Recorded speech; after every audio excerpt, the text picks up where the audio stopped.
Non, mais les gars, il y en a, en fait, ils ont cru qu'on allait perdre, tu vois. Ils ont cru qu'ils allaient atteindre la première place. Ils ont cru qu'ils allaient nous voler la première place.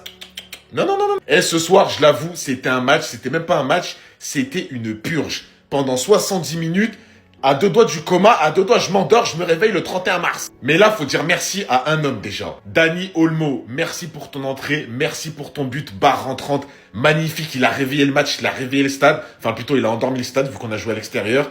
Merci pour la conservation de la première place de Liga. Mais sinon, le reste, à part la fin de match, le but de Ferran Torres, encore buteur, et lui, il n'y a rien à dire vraiment. Ferran Torres, il mérite le respect de tout le monde et de tous les Barcelonais. Mais sinon, ah les gars, les matchs comme ça, c'est dur. Mais qu'est-ce que c'est dur de rester devant la télé, c'est un truc de fou. Là, t'as un match où l'arbitre, il a fait que siffler pendant 90 minutes.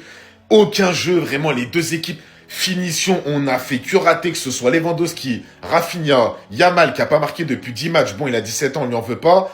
Mais t'es au Barça, faut marquer, frérot, faut concrétiser devant. Mais là, les gars, surtout la première mi-temps, à deux doigts, je m'endors. À deux doigts, je m'endors. Je sais pas comment il y en a, ils font pour regarder 90 minutes comme ça. Et moi, j'ai vraiment du mal. Hein. Là, un match comme ça, et comment je n'ai même pas l'impression que c'est le Barça qui a joué aujourd'hui. Un match comme ça, plus jamais. Hein.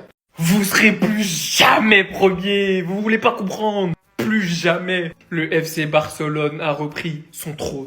Le roi est de retour. Victoire 2-0 sur la pelouse de Las Palmas. C'était pas facile. On va pas faire genre. De toute façon, quand vous voyez pas 4, 5, 6, 7 buts, c'est que c'était un match disputé.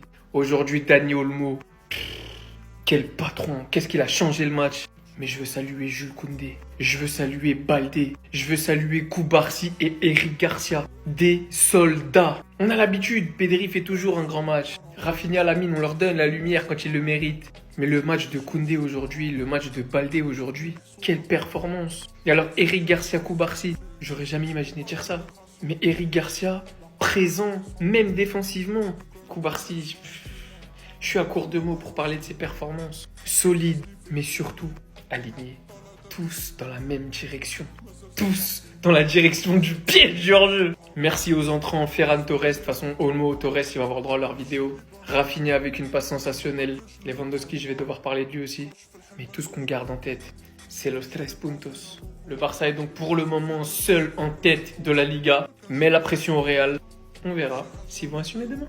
En fait, lui, j'ai capté. Il est né pour baiser ma vie. Un point, c'est tout. Les gars, son entrée, elle est tout simplement extraordinaire. Comme Zinedine Zidane a dit, le contrôle, c'est ce qu'il y a de plus important. Il nous a montré un spectacle de contrôle qui peut éliminer le joueur instantanément. Contrôle orienté, élimination directe. Auteur d'un but tout simplement stratosphérique. Regardez, là, il a l'opportunité de frapper. Il voit que le joueur, il est devant lui. Intelligemment, il va pas frapper comme un bourrin sur le joueur. Vu que c'est un joueur raffiné, il va tout de suite faire un crochet pour dégainer une frappe. Et sa frappe, elle se loge dans la lucarne. Elle chevauche la barre et elle se loge dans la lucarne. Ce qui permet au FC Barcelone de conforter sa place en tant que numéro 1 du championnat. Les gars, ça me fait mal parce que nous, on est dans l'obligation de s'imposer demain. Si on ne s'impose pas, le FC Barcelone nous met un écart. Donc, on a tout intérêt de se raccrocher au classement parce que là, ça devient hyper chaud. Un FC Barcelone qui n'encaisse pas de but. Certes, il y a quelques imperfections. Moi, je trouve qu'Hansi Flick, il a été assez dur avec Firmine parce que le joueur qui était à sortir quand même, c'était Lewandowski. Lewandowski, il sert absolument à rien. Mais bref, ça, c'est un débat qu'on va avoir dans tous les cas. Mais sinon, en vrai, ça va toi? Moi, en tout cas, alhamdoulilah. C'est eux les titulaires. Pourquoi ils sont pas titulaires en fait? Fermez-la, fermez-la, fermez-la, fermez-la, fermez-la.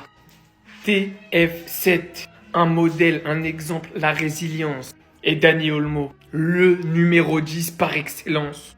2 hommes, 2 buts, 2 bangers. Attendez, attachez vos ceintures. Dani Olmo, c'est une passe dans la surface, crochet au défenseur comme s'il n'était pas existant, pétard pied gauche, barre rentrante. 19% de chance de marquer. Homme du match, en une mi-temps. Et alors cet homme, qu'est-ce qu'on attend pour lui donner sa place? Faut lui donner de la concurrence à ce putain de Villard qui met toutes ses frappes au-dessus des buts. Faut voir la violence de son but. Rafinha avec une passe sensationnelle, exceptionnelle. Il envoie Ferran qui rate un peu son contrôle. Et comme vous le savez, Ferran qui rate son contrôle, c'est but.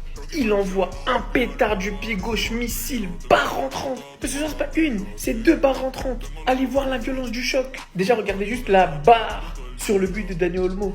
Moi, je dis, Hansi, perds pas ton temps. Je sais pas pourquoi Olmo, il est pas titulaire. Je sais qu'il a beaucoup de blessures, mais le joueur, il est trop fort pour être sur le banc. C'est pas un super sub, en fait. Et Ferran, aujourd'hui, il est en train de nous montrer qu'il mérite peut-être plus d'être titulaire que Robert Lewandowski. Sa finition s'est améliorée. On joue beaucoup en transition et un joueur avec un peu plus de vitesse que Robert Lewandowski, bah ça pourrait faire du bien en fait. Donc qu'est-ce qu'on attend? Je t'apprends pas ton boulot, mon petit Hansi. Mais ça y est, faut leur donner leur chance. Aujourd'hui, ils ont prouvé. Je sais pas pour vous, dites-moi qui mérite d'être titulaire. Mais pour moi, aujourd'hui, c'est les deux. Et voilà, le Barça a quand même gagné. Malgré toutes les difficultés qu'ils ont eues aujourd'hui face à Las Palmas, ils ont quand même réussi à déjouer leur plan. Et pourtant, aujourd'hui, le Barça n'a pas fait un gros match. Même lors de leur précédent match, c'était la même chose. En première mi-temps, ils étaient pas bons. En deuxième mi-temps, Hansi Flick a fait ça. Tout a changé. Aujourd'hui, le Barça a eu énormément de mal en première mi-temps. Las Palmas était très bien aligné. On sait très bien à quel point le Barça a souvent du mal face au bloc bas. Et aujourd'hui, c'était la même chose. Comme au précédent match, encore une fois, il a fallu que cet homme-là rentre pour tout changer. Et c'est là, moi, je me dis que Dani Olmo, heureusement pour nous les Madrilènes que ce gars-là est souvent blessé. Parce que vu la qualité technique qu'il a sans blessure, c'est facilement le meilleur 10 au monde. Aujourd'hui, il est rentré. Regardez-moi le but qu'il a marqué. Même si oui, quand il est rentré, c'était pas si potable que ça. Et ce qu'il faut retenir, c'est qu'à chaque fois qu'il rentre, il change le jeu. Il ramène toujours ce petit danger qu'il manque. Lorsqu'il y avait Fermín López, on a bien vu comment Fermín López, il voyait pas le jour. Et en plus, j'ai remarqué que Lamine Yamal, à chaque fois que Dani Olmo est sur le terrain, il se sent mieux. Voilà, il se réveille beaucoup plus. En première mi-temps, lorsque Fermín López était à ses côtés, il jouait pas très bien. Il a juste fallu que Dani Olmo rentre pour qu'il voie le jour. Et c'est là il a commencé à faire trimballer les joueurs de Las Palmas par terre. Regardez l'autre à coucher. Cependant, faut quand même se dire la vérité sur Lamine Yamal. Malgré sa belle deuxième mi-temps, ces derniers temps, ça reste quand même assez compliqué pour lui. Déjà, de 1, il marque pas beaucoup en Liga. Et ça, à la limite, ça va, c'est rien. Et le problème est que ces derniers temps, il a trop de déchets dans son jeu. Lorsqu'on l'a changé aujourd'hui, il avait le visage complètement fermé. Je pense que lui-même, il en est conscient. Comment parler de ce match sans parler de l'entrée de cet homme-là, les amis, monsieur Ferran Torres. Encore une fois, le gars, il rentre, il ferme la bouche de Robert Lewandowski. Voilà. Il va falloir que Hansi Flick commence à songer à le mettre titulaire, hein, parce que ça fait plusieurs fois qu'il prouve. Chantez! Chantez! Chantez tous! Il est fort au football, ce garçon. Quand il joue, il nous donne des frissons. Il est jeune et rempli de passion. Son toucher de balle, c'est une sensation. Il passe tous ses adversaires. Les entraîneurs, il va tous leur plaire. Il force tout le monde à se taire. Pour lui, on part à la guerre. Tout le monde! Oh, Dani Olmo. Oh, Dani Olmo. Le change player. Le crack, celui qui a un talent au-dessus de la moyenne. Celui qu'on a moins vu depuis quelques temps parce que les blessures malheureusement ont eu raison de lui. Mais le football revient toujours à la réalité.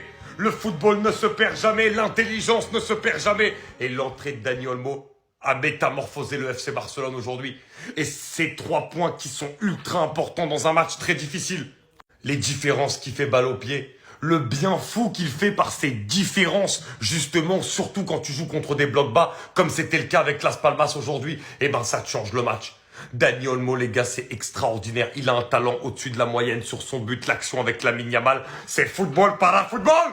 Vous allez tous retenir la musique, les frérots. D'ailleurs, je vais peut-être la faire une fois. Si vraiment vous la kiffez, vous me demandez, je vous la mets sur Spotify, je vous l'enregistre studio et tout. Oh, Dani Olmo. Sans les blessures, Dani Olmo, c'est le haut niveau. Il n'y a pas beaucoup de numéro 10 qui le surpassent. Aujourd'hui, il rentre à la 46e minute dans un match où le Barça avait énormément de mal. Depuis que je l'ai vu manger du foufou plantain avec les doigts, j'ai compris. J'ai compris qui était Dani Olmo. Il a fait parler sa magie. Petit crochet, frappe dans un petit espace, un mouchoir de poche. Vous voyez quand il y a un mouchoir de poche, il est venu mettre une barre rentrante. Déjà, moi, j'aime trop les barres rentrantes. Parce que ça, c'était à l'époque, moi, je rêvais quand j'étais petit de mettre une barre rentrante, tu vois. Et quand je vois ça, ça me rend heureux. Ça me rappelle ma jeunesse. Dani Olmo. En fait, le Barça, c'est ça leur force. À chaque fois que c'est un peu compliqué pour Yamal, c'est un peu compliqué pour Rafinha, il y a toujours un joueur au-dessus du lot techniquement, que ça soit Fermín, des fois c'est Yamal, des fois c'est Rafinha, des fois là c'est Olmo, pour les sortir d'une mouise. Parce qu'aujourd'hui c'était clairement ça, c'était compliqué. Yamal qui est monté en puissance avec une première mi-temps un peu compliquée, après il a mis une passe décisive. Lewandowski qui doit commencer à se poser des questions parce qu'aujourd'hui, il a été inexistant, que ça soit dans la construction du jeu, à la finition, il s'est créé peu d'occasions. Vraiment, ça a été le Evil Lewandowski. Vous voyez, quand il est sombre, il fout rien, il est nul. Voilà, ça a été lui. Et en plus, direct, Ferran Torres qui rentre et qui allume la cage sur une passe décisive de Rafinha. Bref, le Barça s'en sort 2-0. Ils gardent leur première place de Liga dans un match qui a été hyper compliqué. Mais les talents individuels, notamment de Olmo et de Yamal, de Rafinha, on finit par faire la différence. Ouais, comment ça regarde Olmo? On veut du Olmo Ball tout le temps. S'il te plaît, flic, répare-nous Dani Olmo. Fais suivre le même programme que tu as fait suivre à Pedri, qui l'évite des blessures actuellement. Fais la même chose pour Olmo. On a besoin de lui dans notre milieu de terrain. Olmo à 100% fait partie des meilleurs à son poste. On l'a vu à l'Euro, où il a été hyper décisif. Et on l'a tout simplement vu avec le Barça sur son premier match où il nous débloque face au Rayo Vallecano. Et ce soir, on le voit encore une fois contre Las Palmas. Il a totalement changé la physionomie du match. C'était un match très compliqué. Et on a directement senti la connexion entre Dani Olmo et Lamine Yamal. Dani Olmo a réveillé Lamine Yamal. C'est d'ailleurs Lamine Yamal le passeur sur le but de Dani Olmo. Crochet, but du gauche, pleine lucarne. Sans parler de son but, il fluidifie le jeu. En plus de ça, il élimine, il est bon dans les petits espaces. Dani Olmo est notre titulaire, le seul problème c'est qu'il est tout le temps blessé. Et en plus de ça, il fait ressortir le meilleur de Lamine Yamal parce que les deux se comprennent trop bien. Le Olmo Ball, quel poulet. Enfin bref, sinon vous les gars, vous en pensez quoi? Ramenez-vous sur Snapper, ça on s'ennuie. Les gars, qu'est-ce que c'était dur. Le Barça reste leader de la Liga. Et je vous mens pas les gars que cette Liga va être très très longue parce qu'on peut encore une fois voir à quel point l'arbitrage est nul à chier. La classique, lorsque tu affrontes une équipe qui est pas bien classée, elles te font 13 fautes, un carton jaune, et le carton jaune, c'est pour contestation. Enfin bref. Dani Olmo, l'homme du match, game changer, qui a totalement changé la physionomie du match. Et s'il te plaît, flic, on a juste besoin d'une seule chose. Il faut que tu nous le répares. Faut que ton staff fasse le boulot, parce qu'on a besoin de lui titulaire, car il n'y a pas mieux à son poste. En plus de ça, il est buteur, Lamine Yamal à la passe, Olmo élimine, il marque du gauche, il explose la lucarne. Fermin Lopez, c'est dommage pour lui car il n'a pas pris les bonnes décisions, il est sorti à la mi-temps et j'espère que ce match va pas trop le frustrer. Pour moi, il aurait dû la tirer mais il a choisi de passer, c'est dommage. Quand tu peux voir que dans ton match, il y a toute une polémique pour donner un penalty alors qu'il y a hors-jeu et que le hors-jeu se voit même à l'œil nu, tu vois à quel point ils sont incapables. Le hors-jeu, tu le vois à des kilomètres. Ferran Torres aussi est buteur sur une superbe passe de Rafinha, il t'explose les cages et fait chute. Une équipe qui même quand elle perd continue de faire bloc bas, faut les comprendre alors qu'ils sont à domicile. Ferran qui marque sur ses premiers tirs pendant que Lewandowski dans ce match t'a fait des hors-cadres. Enfin bref, va comprendre. Un gros match de la part de Casado et Chesney Ocash qui devient de plus en plus rassurant, qui a fait des parades importantes et clean sheet ce soir. Enfin bref, sinon vous les gars, vous en pensez quoi? Ramenez-nous sur Snapper, on s'ennuie.